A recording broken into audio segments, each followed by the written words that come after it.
ऊर्जा, आवास एवं शहरी कार्य मंत्रालय के केंद्रीय मंत्री एवं हरियाणा के पूर्व मुख्यमंत्री मनोहर लाल का गन्नौर जीटी रोड चौक पर पहुंचने पर किया ढोल नगाड़ों से कार्यकर्ताओं ने मन्नत ग्रुप के चेयरमैन एवं समाजसेवी देवेंद्र कादियान के नेतृत्व में किया भव्य स्वागत और बांटे लड्डू।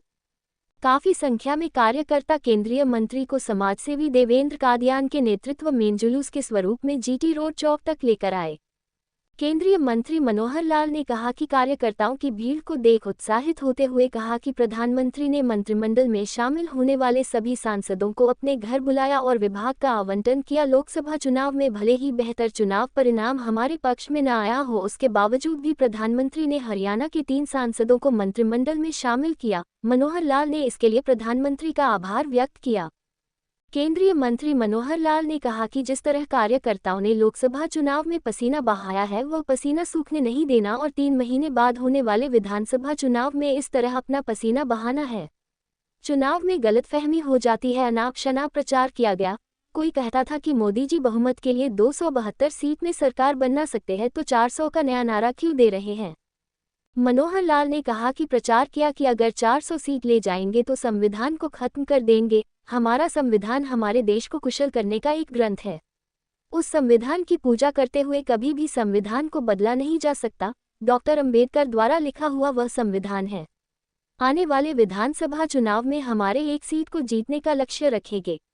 जीटी रोड चौक पर गन्नौर से भाजपा विधायक निर्मल चौधरी, भाजपा नेता राय के विधायक मोहनलाल बडोली, आजाद सिंह नेहरा, भाजपा जिला अध्यक्ष जसवीर निशान के अलावा अन्य नेतागण मौजूद थे।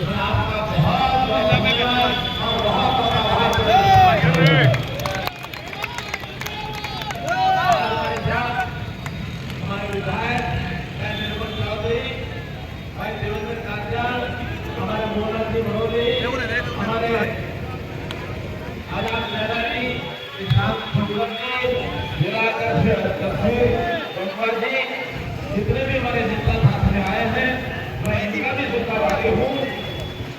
आपको पता है कि जैसे 8 तारीख से ये घटनाक्रम हुआ, प्रधानमंत्री जी ने जो भी मंत्रिमंडल में शामिल करने थे ऐसे सभी सांसदों को अपने घर में बुलाकर अगले दिन फिर मंत्रियों की शपथ और बाद में फिर विभागों का आवंटन, लगातार 4 दिन का कार्यक्रम के बाद आज आपके बीच में मैं पहली बार यहाँ आया हूँ।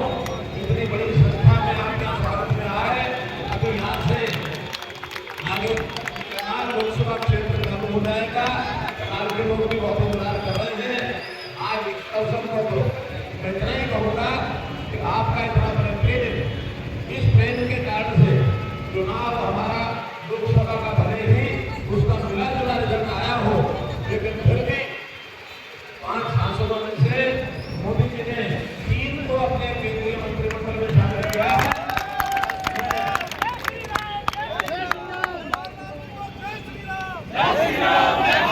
आप सबकी ओर से, हरियाणा की जनता की ओर से मैं प्रधानमंत्री का बहुत बहुत आभार प्रकट करता हूँ कि हरियाणा का इतना बड़ा एक प्रकार से हिस्सेदारी की है।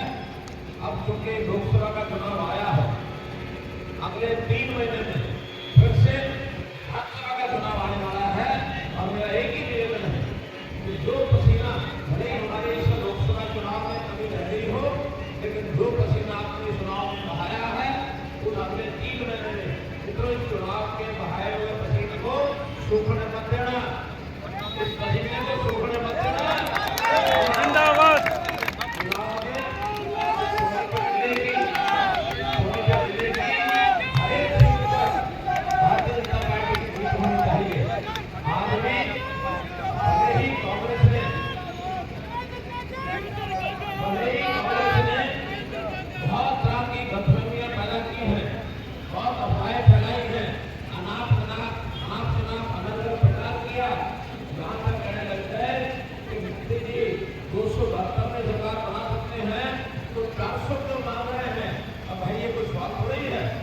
अगर कोई बच्चा वास्तव के 20% हो जाता, कोई कहे कि मैंने तो 90%, 95%, 100% लेने हैं, तो कोई पसंद नहीं लगाएगा कि 100% क्यों ले रहा है।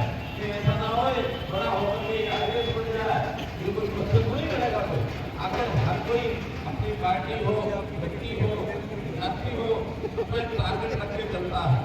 पीछे शेर खड़ा नहीं है, उस टारगेट को पूरा शेर खड़ा पीछे।